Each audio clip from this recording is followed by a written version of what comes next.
At the crime scene, Private Detective Mishi stands, tossing out absurd guesses about a suspect.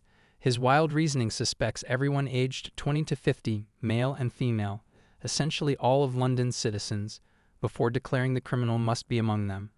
Logic takes a holiday. Inspector Rinna, fresh from solving a case, arrives with her companion, Detective Dan Sar, who keeps praising her skills. His constant admiration, human megaphone in action, forces Rinna to hush him. Deep down, she appreciates his humble side. When he invites her for afternoon tea, she quietly declines and slips out of the car.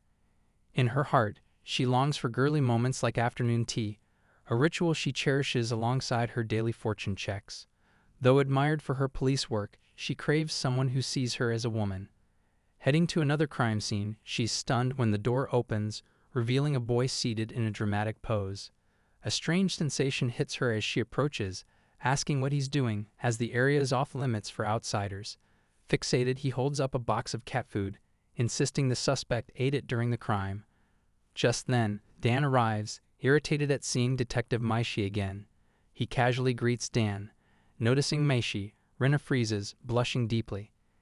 His reasoning is absurd, yet she can't ignore him, wondering why.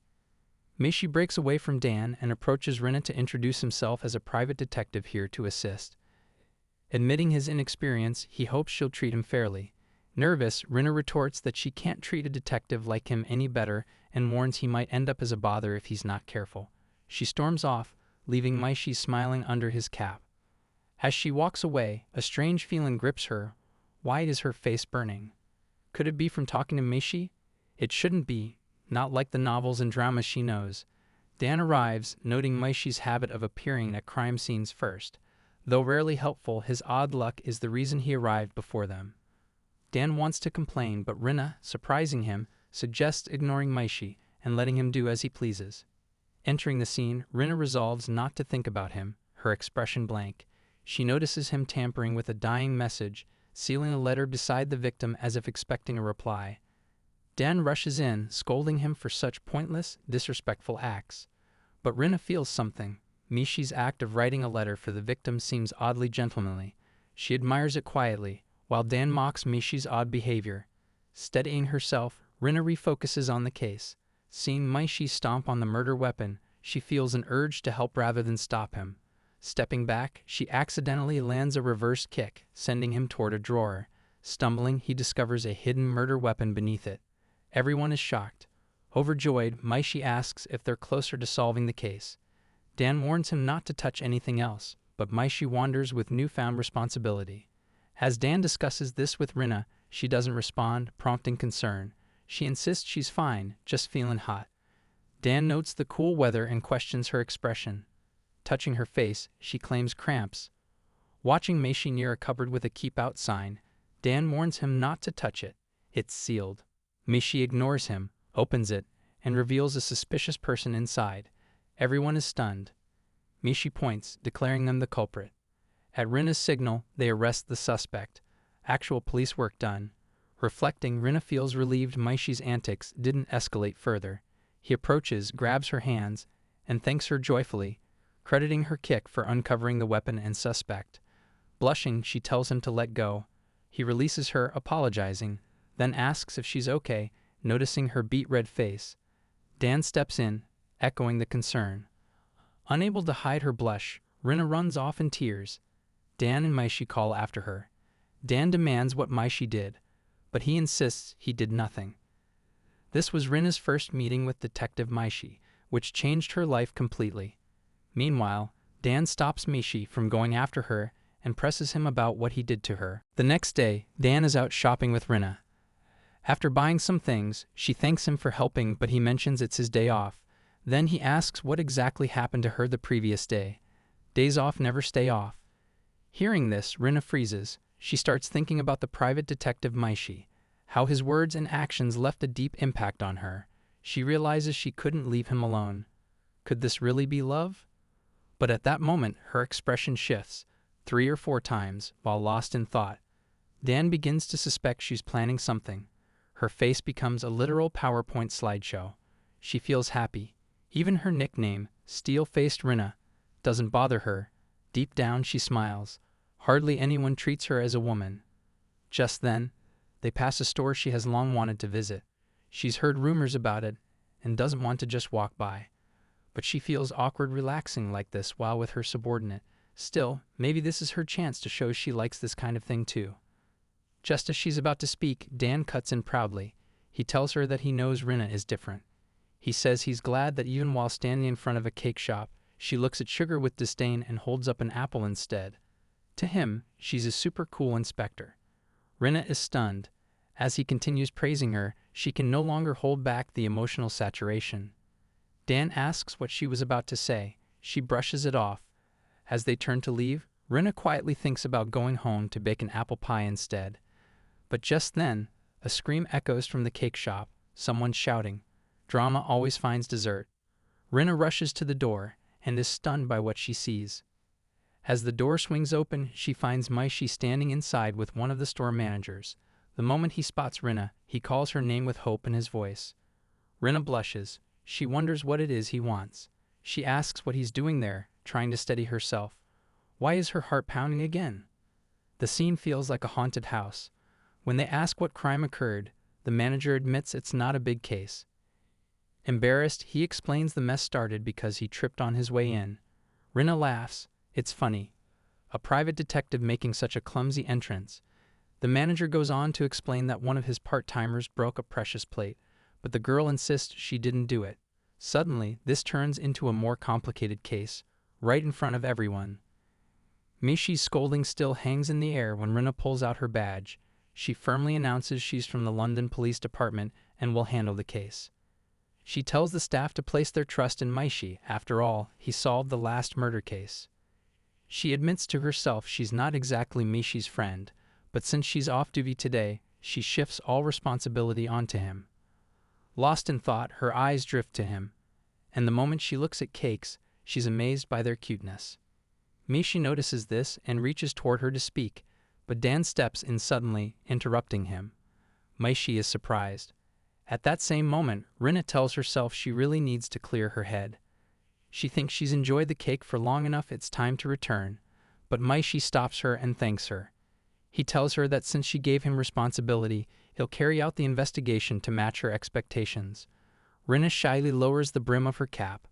"I never use the word expectation," she mutters. Dan notices her flushed face. She blames the heat and quickly turns on the AC. Just then, a creaking sound comes from upstairs. Mishi, full of confidence, announces he's found the culprit. No one broke the plate, he declares. It was a dust explosion. Confidence, +10. Logic, -200. Silence falls. Dan yells, asking if Mishi is an idiot for saying such a thing. Even the part-timer looks confused. Rinna keeps blushing. She doesn't understand how Mishi arrived at that conclusion, but something about the girl's face tells her there's more going on. She decides not to worry too much. After all, if anything goes wrong, it's on Mishi. Meanwhile, Mishi climbs into a corner, investigating. He finds a nut someone had thrown and believes it was used to break the plate. Dan shouts at him to stop acting like a monkey. Rinna can hardly watch. She realizes she may need to take matters into her own hands. Dan, starving, grabs a big pastry, eats it, and carelessly tosses the wrapper to the floor. Mishi slips on it immediately. Falling, he accidentally grabs the manager's pants, pulling them down. Everyone freezes. Inside the manager's underwear is a shard of the broken plate. Blushing, Rinna thanks Dan, hero by pastry accident. Dan doesn't know why she's thanking him, but he accepts it. They ask the manager why he hid the plate piece. He insists it wasn't a big deal. His hand slipped, and the plate broke. Everyone was busy, so he didn't get a chance to clean it up. Then Mishi showed up.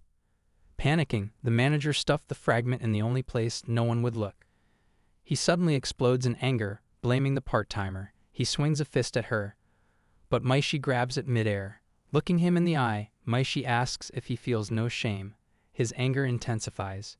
He tells him that he always believed Englishmen should be gentlemen. Even if Mishi isn't much of one, at least he tries. But instead of admitting your mistake, you use your so-called manliness to strike a part-timer. That's just nasty. Staring at him, Mishi asks again, "Don't you feel ashamed?" The manager lowers his head. After a moment, he apologizes. Outside, Dan is surprised, Rinna even more so. As they leave, Dan grumbles that he wishes they could have arrested the man, but Rinna reminds him the guy already apologized, and besides, they got some pastries out of it. Mishi calls out from behind. He thanks them for helping him solve the case. Rinna replies that she didn't do anything worth thanking. Just then, the evening bell rings. She sighs, noting the reason she's hungry. Mishi calls Rinna Bose, then pulls something out of his bag. He holds up a pastry, offering her a spoonful. "Try it," he says. Her heart pounds wildly. Romance via pastry. Special thanks to our logicless private detective. Flustered, she fumbles and accidentally presses the plate against Mishi's mouth. Embarrassed, she quickly hands him her towel and runs off. Dan chases after her. Mishi just stands there smiling. He realizes it's her handkerchief, and that thought makes him happy. Meanwhile, Rinna sits down somewhere quiet, finally enjoying the cake, while her colleagues assume she must have had something cool to eat. The next morning, after waking to the alarm, Mishi gets ready at home and steps outside. After that, he follows his usual routine, meeting different people, greeting them, and noting everything in his diary along the way. Diary doubles as social media. Then he goes to a girl who has come to him as a detective to have her case solved. Her puppy has gone missing, and after searching through the city ahead, he manages to find it. He brings the lost puppy back to her, and she becomes very happy. Sometime later, as he is leaving, a child grabs him and calls out, saying his balloon and teddy bear are stuck in a tree. To help him, Mishi climbs up the tree, grabs the teddy bear, and catches it safely in his hand. Detective is now a part-time firefighter. But suddenly, an awkward scene unfolds. He notices that right next to the tree is a thief is trying to escape after loot from the house, where he is standing in front. Seeing this, Mishi is quite shocked. Tree rescue turns into crime drama. The police receive an alert requesting an immediate departure. As an incident has taken place at that location, everyone rushes inside. As Rinna arrives at the crime scene, she asks what the situation is. A girl informs her that there is a person who has locked the victim inside a flat and is demanding money for their release. Rinna then asks about the condition of the residents, and the girl replies that the entire area has been evacuated. Understood. Seeing this whole situation, Rinna thinks to herself that she hasn't seen Mishi recently, so she was trying to manage her feelings and calm down. But during that time, this incident happened, and she couldn't even find space for herself. Now once again, she feels she should pull herself together. She tells the girl beside her about the rest of the plan in detail, and soon they reach outside the house. She thinks that to ensure safety, the hostage should be taken out carefully, and the culprit apprehended. She has come here herself for that. As she looks toward the roof, she sees in the window not the hostage but Mishi. Seeing him, her face freezes in shock. Plot twist. It's literally always Mishi. Holding a microphone in her hand, she shouts loudly, asking what he is doing here. Dan and the others watch in astonishment, wondering how this boy keeps showing up everywhere. Meanwhile, Mishi, standing above, nervously says hello to Rinna. Now Rinna looks at him anxiously. From behind, Dan mutters that it's about time they finally deal with Mishi too. Angered beyond control, Rinna drops the microphone and shouts that Mishi is just a resident, like any normal resident, while thinking she has put Dan in his place. Meanwhile, Dan is amazed by her kindness. Rinna thinks she should focus on herself and her work. She announces that she has surrounded the thief from all sides. The thief says that before anyone makes another move, he wants money and a car to escape.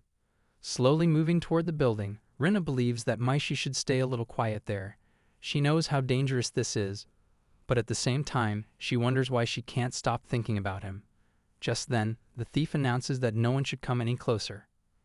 In a misunderstanding, Rinna thinks the thief is warning her not to come close, so she blushes and announces that she doesn't want to come close. Romance sneaks into hostage crisis. She has no other choice but to get closer, yet in her heart, she worries that the thief might think she wants to move closer to Mishi. At that moment, Mishi sticks close to the thief. As Rinna moves, she wonders why the thief assumes there is something between her and Mishi. Meanwhile, the thief repeats his demand, saying he wants a car or else he will harm Mishi right there. Hearing all this, Rinna becomes extremely surprised and thinks to herself what nonsense the culprit is talking. She feels her mind completely overwhelmed. She looks at him again and announces that they will not give him any car. The thief asks if she doesn't care about Mishi's life. At that moment, Mishi gets close to the knife, shouting firmly that they shouldn't worry about him, and that the thief should be arrested. Rinna shouts that she doesn't care about him, while the thief wonders why she isn't so concerned about the hostage. Tough Love, Police Edition. Meanwhile, Rinna activates her secret operation, saying that she doesn't have time for any unnecessary dialogue right now. The thief stands in the window above, shouting that he will really kill him. Rinna pulls out a stack of money and threatens that if he says anything, he won't get it. Seeing this, the thief's attention shifts to the money. While his attention is on her, Rinna's force comes from behind and suddenly attacks him. As soon as she strikes, he gets trapped, with no way to escape since it's still morning. During this, they manage to save Mishi, and Rinna feels a bit relieved, having been very worried for some time. Now she feels in her heart that her plan has worked, and she is thankful and happy that she managed to handle the situation quietly. Meanwhile, the thief jumps out of the window, calling to Rinna, saying he knows she isn't like that, and that he will use this chance to escape. Lost in her thoughts, Rinna points her pistol at him, making it clear she doesn't like that guy, and then fires a shot. Seeing the shot, everyone is shocked at what just happened. The thief becomes even more panicked, as the bullet flies dangerously close and hits the window. Now he starts trembling and stops right there. Fear beats getaway car. At that moment, Rinna slumps down on the ground. The criminal is arrested, and the case comes to a calm conclusion. Meanwhile, Mishi brings the teddy bear back to the child and explains that he was a little late, apologizing. He tells the child they should thank the girl instead, but Rinna has already left. He adds that she's truly a dedicated police instructor with a very kind heart. A few days later, Rinna is awarded an MVP certificate, which makes her very happy. Finally, promotion by paperwork. Everyone is surprised, realizing that if it hadn't been for her, the criminal would have escaped, though she modestly denies it. Her image as a tough officer leveled up after handling the gun. The next day, while walking through a store, Rinna spots a magazine about a thief. Nearby, a fortune teller calls out to her, "Trouble always comes with a crystal ball." From behind, the fortune teller says Rinna is in love. She starts to sweat slightly and turns to look. The fortune teller senses a strong, overwhelming feeling, one that grows heavier each time Rinna thinks of him. She can't stand seeing him with anyone else. Jealousy has faster Wi-Fi than logic. The fortune teller steps in close and mumbles, "It's love." Hearing this, Rinna is quite surprised. His scene shifts to the office. Dan is exhausted from Rinna's absence. His colleague comments that Rinna is actually pretty cute, so it's understandable that Dan gets motivated by her. Dan snaps, asking what they mean. The colleague clarifies, "It's her way of working that's cute." Dan insists she is admirable, recalling how she once gave him a 15-hour lecture on using a revolver. 15 hours, 0 bullets fired. They tease Dan for treating Rinna more like a mind than a woman, saying her vibe has changed lately, maybe she's interested in someone else. Just then, Rinna bursts in, shouting that it's all impossible. The office mood shifts. Everyone stares, confused. Fidgeting, Rinna insists she's never experienced love. Dan, thinking she's about to ask him out, asks where she wants to go. Their colleague Neil walks over, asking what she means, face red, what's impossible. Rinna dodges the question. The office manager walks in and drops a mountain of files on their desk. No time to relax. They've got a new case, Phantom Thief Mirror, a notorious criminal now headed to England. She's already sent a warning. Trouble just arrived with a calling card. Everyone is surprised by this advance notice. How rare is it for a girl acting like a thief to announce herself? Polite criminals are the worst kind. Now that she's finally coming to London, everyone wonders what might happen next. After learning that Rinna already knows about her, Dan becomes quite surprised at how cool she is. Looking at her letter, he sees that Phantom Thief Mirror has already mentioned certain things in the notice. This sparks a discussion among everyone, noting that things have been quite noisy recently, and that this might even serve as an uprising greeting point for Mishi's progress. In the midst of their conversation, Rinna hears that Phantom Thief Mirror's notice is left exactly near the place where Mishi stays. She hopes that Mishi will figure something out about it and take some action. Meanwhile, everyone notices that Rinna drifts into deep thought, yet she isn't thinking about anything specific regarding Phantom Thief Mirror. Suddenly, a thought strikes Rinna's mind. Perhaps Mirror likes Mishi. After thinking this, it feels as if lightning is striking her heart. Rinna slams her hands on the table and shouts that this is impossible. Everyone in the office turns to look at her. She tells them that she needs to leave now because she has received a notice, and it would be rude if she didn't go directly. She leaves. The others hope that everything will be fine there. The notice reveals that she plans to steal a very valuable gem from the Tools Museum. By the time everyone reacts, Mishi has already arrived there, saying that just as a cat stalks its prey, he has come to catch the phantom thief. Just then, Dan arrives and asks Mishi if things aren't too serious. Mishi says it's fine and offers him some sweets.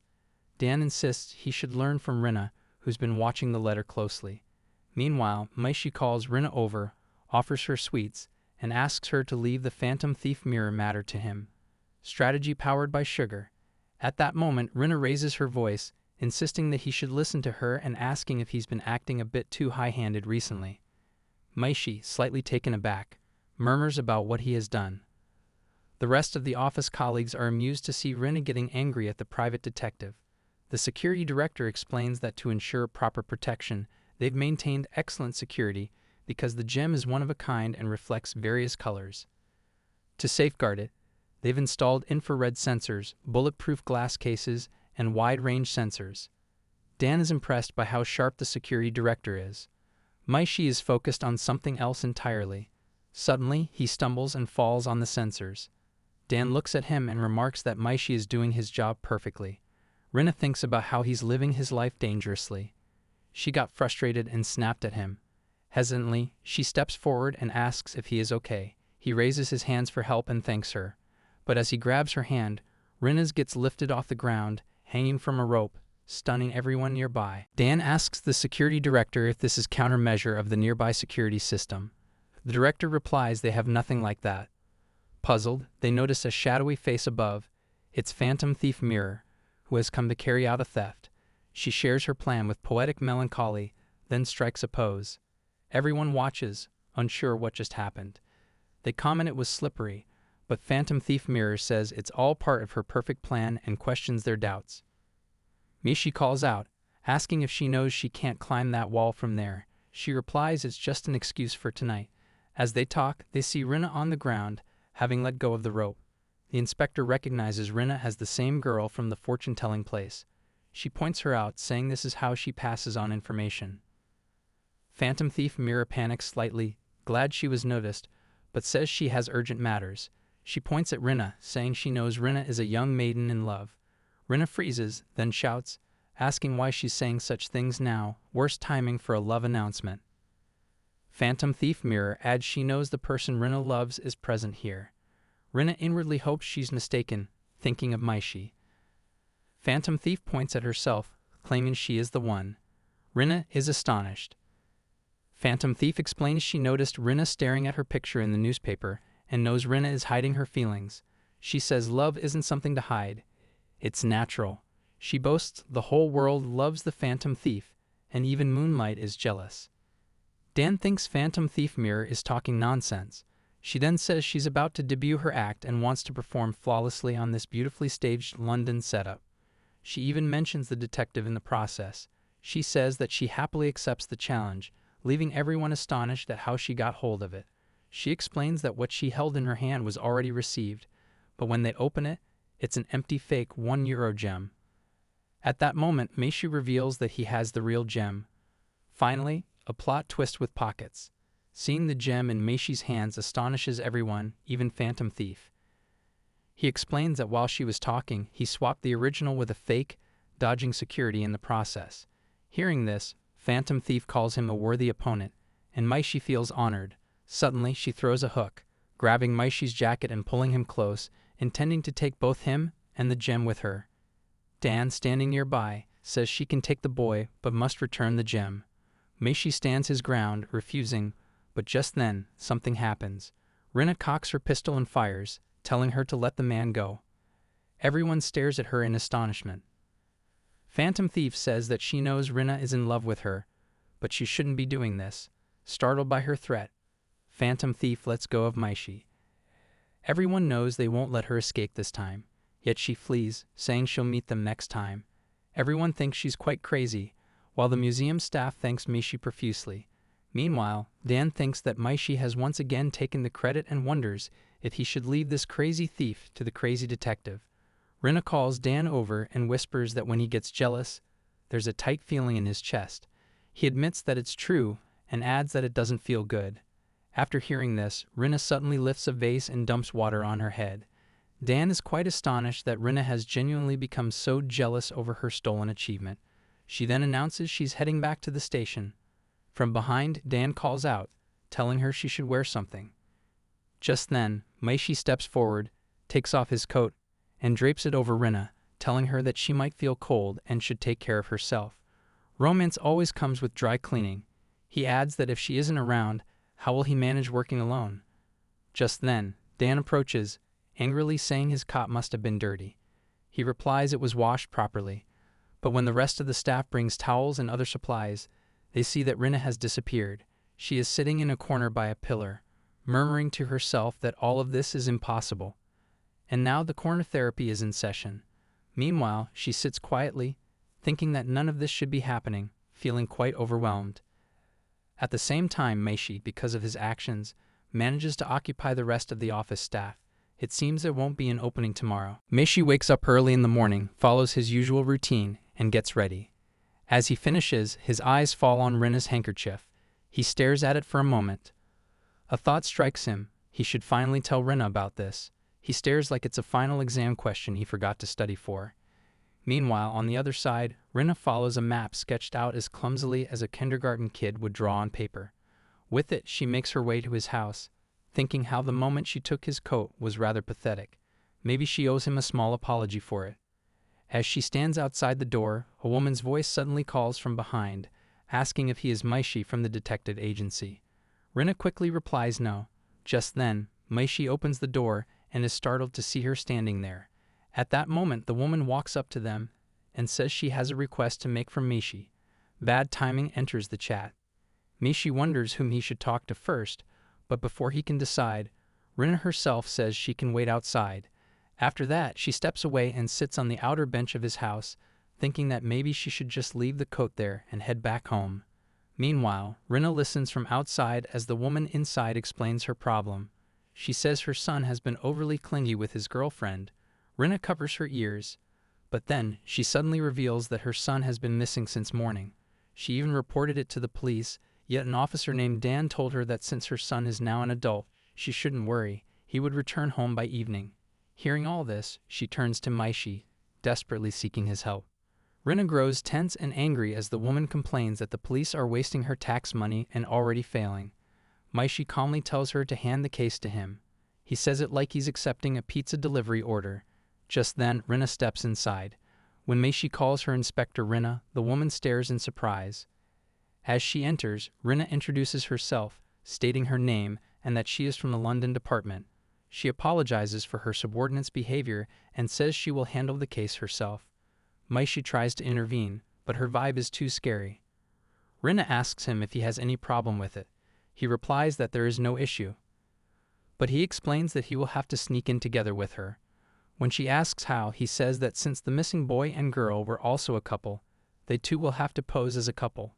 After that, they head straight into a couple's party.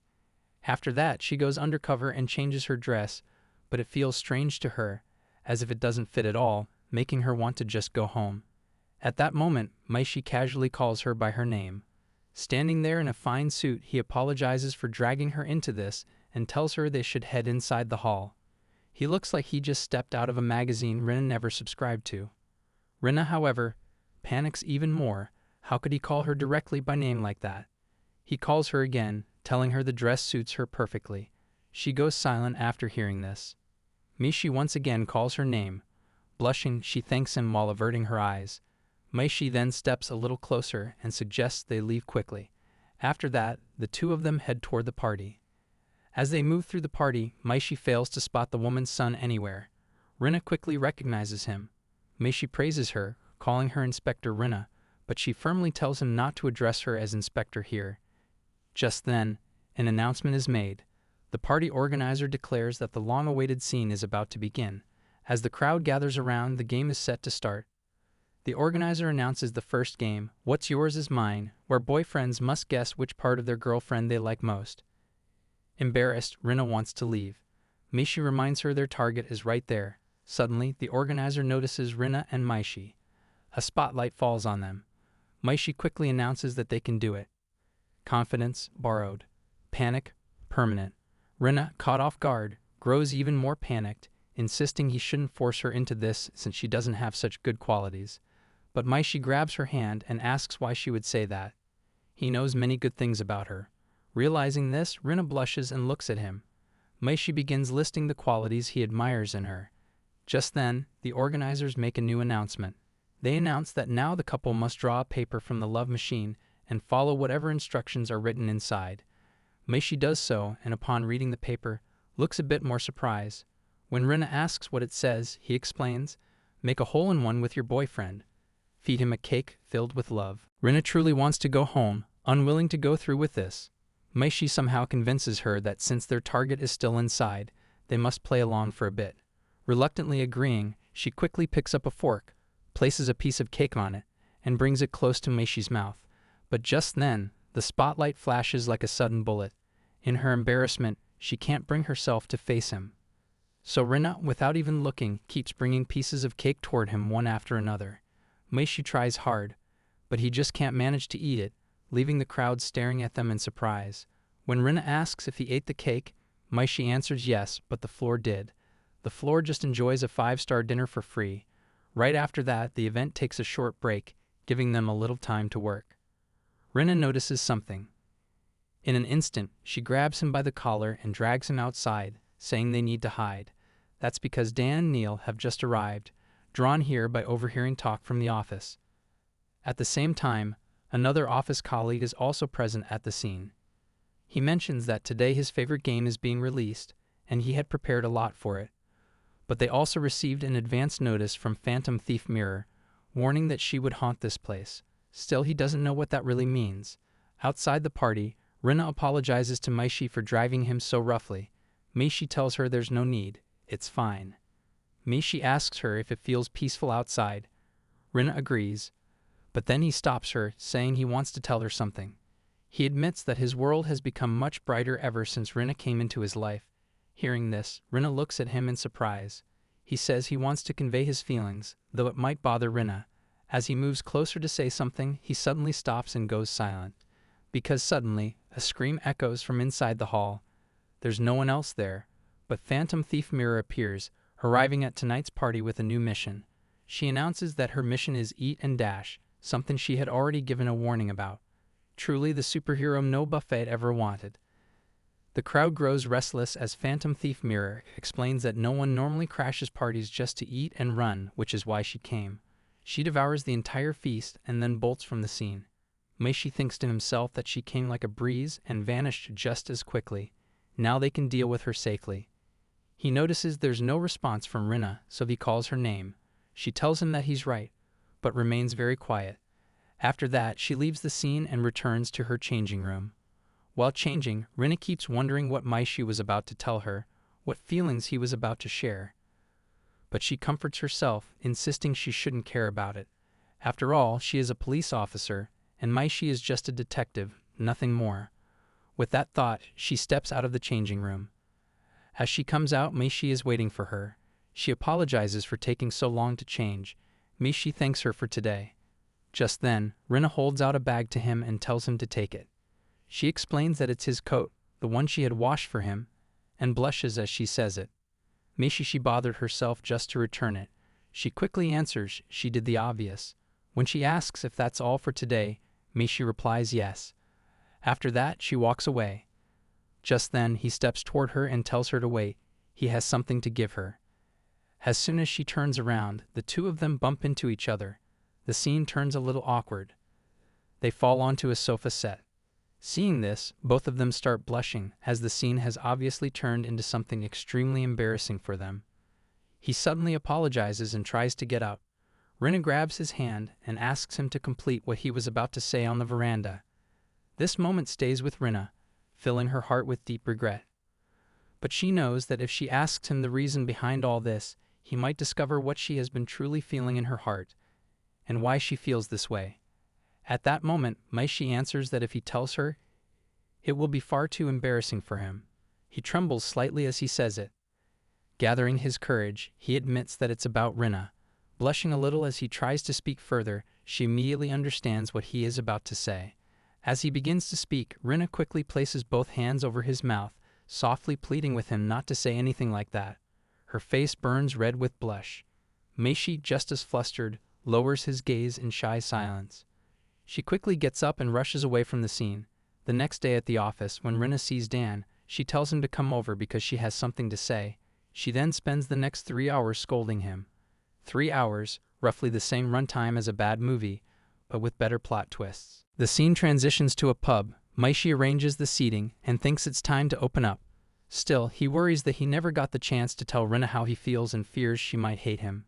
Just then, he welcomes his first customers. Nothing says romantic confession prep like surprise customers. Dan and his team enter, surprised to see Mishi at his favorite spot. Mishi says the owner left the pub in his care today. Dan teases him, noting he finds Mishi everywhere, yet they both end up sitting inside. With Dan as another detective mallet. Once seated, Dan points at Mishi, warning him to stay away from Rinna's cases. Mishi protests that Rinna solved all their cases herself, and he didn't do much. Dan retorts, asking why he's hanging around her then. Mallet hopes to calm things down, but the conversation drifts to Rinna being the youngest workaholic inspector. Eric and Ross arrive, noticing Dan and Mishi. They admit they came because Dan recommended this place. Neil shows up too, surprising Dan. He says he didn't want to come but decided to socialize. All three are from the police department. They sit down and dive into conversations. It looks less like a pub and more like a chaotic group meeting. Some discuss rewards, others duties, while a few laugh about Phantom Thief Mirror. Mishi asks if he shouldn't stay with Rinna. Dan glares sharply. The group discusses how Rinna never joins them despite their calls. Dan sarcastically calls Mishi a shitty detective, saying he can't keep his hands off Rinna. The other guys watch Dan, stunned at his foolish words. Mishi panics and asks what Dan means about Rinna. Dan insists Mishi must confess. He admits he sees Rinna as a superhero. Wrong timing, right sincerity. He goes silent, leaving the staff stunned. He continues that since Rinna entered his life, his world has changed. She's a savior to him. It's impressive, but he's seen her as a hero since childhood. The staff feels sorry for Rinna, realizing everyone treats her like a man despite her being a woman. Rinna arrives, surprising everyone. It's a coincidence they're all at the pub. Mishi greets her. Surprised to see her, he wonders aloud what she's doing here. But she ignores him and walks away. Dan calls from behind, urging her not to leave. She then sits in a corner. Mishi tries calling her again, but she doesn't respond. But she answers Dan that she visits on weekends. Noticing Rinna ignoring him, Mishi feels sad, knowing he mishandled things yesterday. Mishi approaches her again and offers to treat her for yesterday. Dan overhears, teasing if he'll treat everyone, and his subordinates nod. Mishi hadn't meant it that way, but the staff eagerly agrees. Nothing empties wallets faster than peer pressure. Everyone starts drinking and chatting. Rinna sits quietly in a corner. After drinking heavily, everyone else loses their senses and falls asleep. Mishi approaches Rinna, who, embarrassed, grabs another glass and drinks quickly. Mishi warns her it's bad for her health. She admits she told Dan she avoids pubs but mustered the courage to come today. She says her subordinates treat her like a man, while she wishes someone would see her as a girl. Now it feels too late, and she thinks Mishi sees her that way too. He reassures her that's not true. Seeing Rinna's fragile state, likely from too much drink, starting to cry, she explains she's always acted like a man. Drinking more, she sinks deeper into depression. Rinna loosens her shirt, feeling the pub's heat. Mishi, panicking, approaches, thinking she shouldn't do this here. Then Rinna sits piggyback on his shoulder. Consent clearly got lost on the way here. He can hardly process what's happening. She playfully pushes him to the ground and sits over him. She asks if he realizes how rare it is for them to be this close. She knows Mishi isn't resisting, and she forgot her handcuffs at home. Though she wants to hang out with friends in the afternoons, to uphold the London Police Department's pride, she shouldn't do this at the office. It could set a bad example. Drunk, she talks like a child. Mishi laughs at her. She notices and asks why. Mishi says he's laughing because it's the first time he's seen her talk like a child. She reasons that she's letting herself act this way around him. Mishi finds it adorable. Rinna moves closer, asking why he feels that way. Rinna asks why talking to him throws her heart into disorder. Mishi, surprised, notes her face is quite red. He tells her to calm down. Rinna, hiding her face, thinks she might be making a weird expression. He realizes it's the first time he's seen her make that face. Achievement unlocked. Rare Rinna expression. He wonders why his heart is beating so fast. He tells Rinna she's a girl and should keep some distance from boys and value herself. She responds that she only behaves this way with him. She slightly says she gives up, resigning to the moment. Panicking, she recalls meeting Mishi. It's hard to breathe, causing discomfort, and her face reddens. He asks if she's okay. Still flustered, she questions if he's really a detective. If so, she requests Mishi to find a solution for her heart's troublesome matters. Mishi blushes and falls silent. Rinna tells him to inform her once he finds a solution. Mishi hesitantly says he understands. Rinna reaches out, and they make a pinky promise, making her happy. Rinna, drunk, falls onto him. Mishi picks her up and takes her to the sofa, wondering what she meant by her heart's troubles. He realizes he feels the same trouble in his heart and wonders if he has a fever. Diagnosis: 99% romance, 1% flu. He clears the pub. The next day, everyone wakes up. The pub owner sees Mishi's letter with a key inside. Hearing the commotion, everyone wakes, realizing they drank a lot and slept together, with Rinna among them. She doesn't remember anything and wonders what she's doing there, her head and body feeling heavy. Rinna gets up, notices her undone shirt buttons, and quickly fastens them. Neil sees everything. Dan, equally shocked, realizes Mishi charged him for what he ate. At the police station, a tense consensus forms as Neil announces that the Phantom Thief Mirror has issued another notice. In it, the thief mentions the 2075 circle of internal life and death, offering a flowing, poetic clue about where they will appear and who will step forward to solve this mystery. At that moment, Mishi steps forward and declares that it means the year is AD 2075, implying that the Phantom Thief Mirror is going to steal in the future. After hearing this bizarre statement, Dan starts shouting at him, demanding to know what he means by all this. Collective headache unlocked. Then Dan questions how Mishi even got there in the first place. Neil explains that he was invited, since there's a shortage of investigators anyway. While he explains this, Mishi adds that he also helped in their jewel case. At that moment, Rinna arrives. Thinking about the number 2075, she points out that if you add up all the underground lines in London since 2009, their total circle comes to 20.75 kilometers. The 13th station along that circle is King's Cross Station, where the British Academy lies, so maybe that's the clue's location. Rinna goes on to say that she saw a news segment mentioning a book collection, and perhaps the Phantom Thief Mirror subtly referenced that same report in the notice. One of the books is Alice in Wonderland, and after pointing this out, she receives recognition from the conference attendees. Finally, Trivia Night pays off. Mishi comments that he expected this, admitting that his hope couldn't go against Rinna. Dan subtly agrees.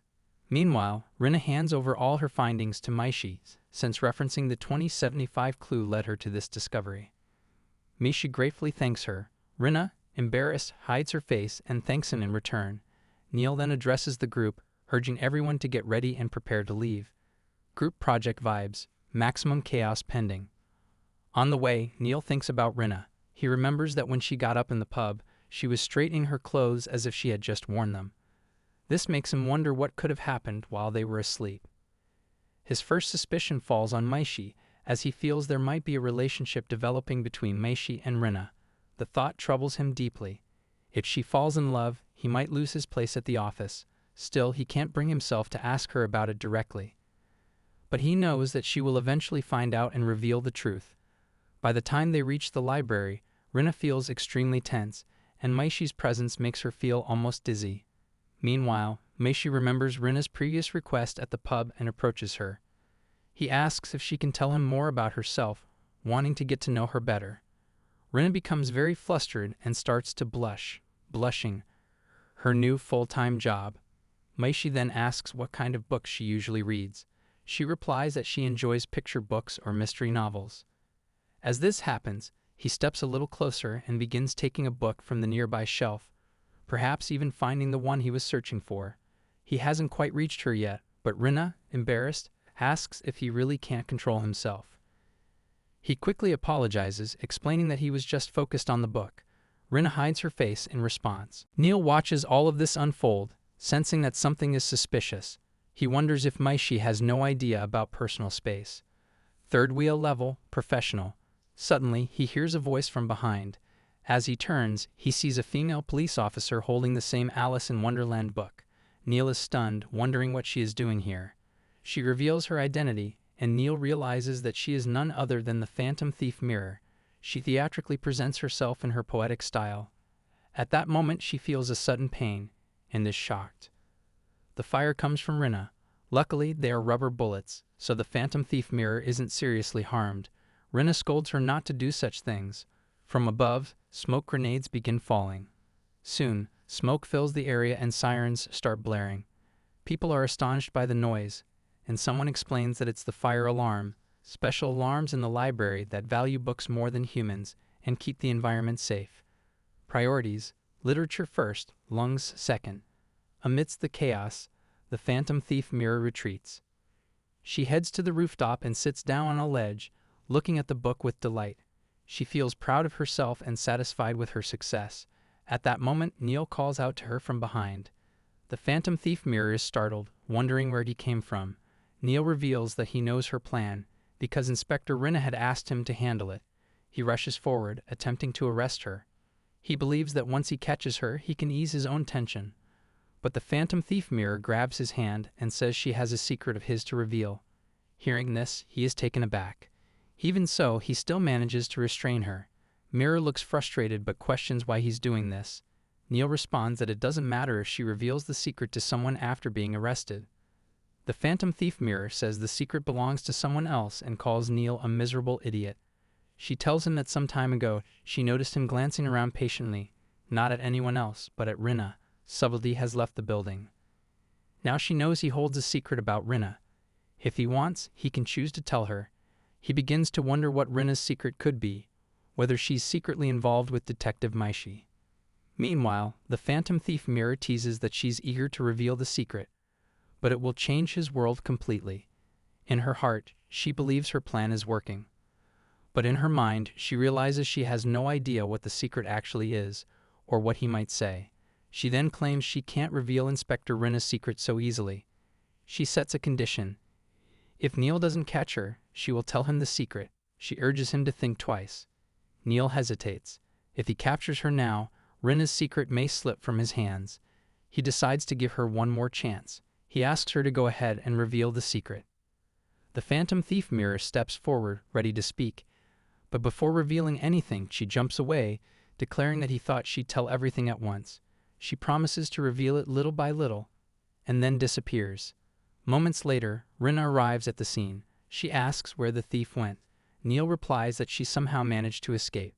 Soon the others also arrive. Seeing Mishi, Neil starts wondering what the connection between him and Rinna might be. Suddenly, it occurs to him that the real reason the thief brought up the secret was to mislead him, giving her an opening to escape. Afterward, he begins blaming himself for letting the Phantom Thief Mirror slip away, while the others think perhaps he's just overreacting. Classic self-blame speedrun. Now everyone has to clean up the place, as the Phantom Thief Mirror had scattered all sorts of details along with the smoke grenades. Supervillain or just the world's worst party guest? Here I am, know it's been a while. I was in denial about my love. Here I stand, I know I walked away. Had to find the person